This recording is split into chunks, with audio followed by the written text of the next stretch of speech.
Študenti, ktorí absolvovali exkurziu v Bratislave, navštívili 5. marca aj Paneurópsku vysokú školu. Je to vlastne prvá súkromná vysoká škola právnického zamerania na Slovensku.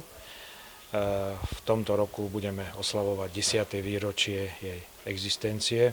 Z hľadiska obsahu nášho štúdia naši absolventi sú uplatniteľní na akýchkoľvek pozíciách právnického zamerania, zamestnania, povolania v Slovenskej republike, ale aj kdekoľvek v Európskej únii. Platí totiž, že náš študijný program má prevahu predmetov európskeho práva, medzinárodného práva, teda aby naši absolventi sa uplatnili aj v hociktorom inom štáte Európskej únie. Ďalšou takou zvláštnosťou štúdia u nás je, že u nás je povinné štúdium jazykov.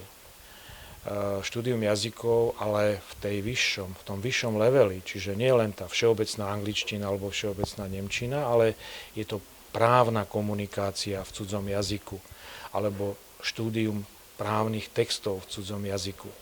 Slovenská ratingová agentúra ARA, ktorá hodnotí vysoké školy podľa rôznych kritérií, takisto v lani zhodnotila všetky vysoké školy a medzi nimi aj právnické fakulty z hľadiska viacerých kritérií.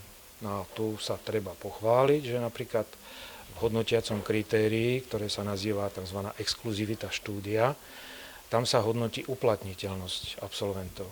No a môžeme povedať, že naša fakulta práva dosiahla spomedzi všetkých právnických fakult na Slovensku najlepšie hodnotenie, pretože naši absolventi sú všetci uplatniteľní. Sme zaznamenali len 0,3% nezamestnanosť, čo je v podstate takmer nulová neuplatniteľnosť. Čiže takmer každý náš absolvent skutočne je uplatniteľný v praxi. Pre Sosta TV Andrea Bašistová a Karol Luc.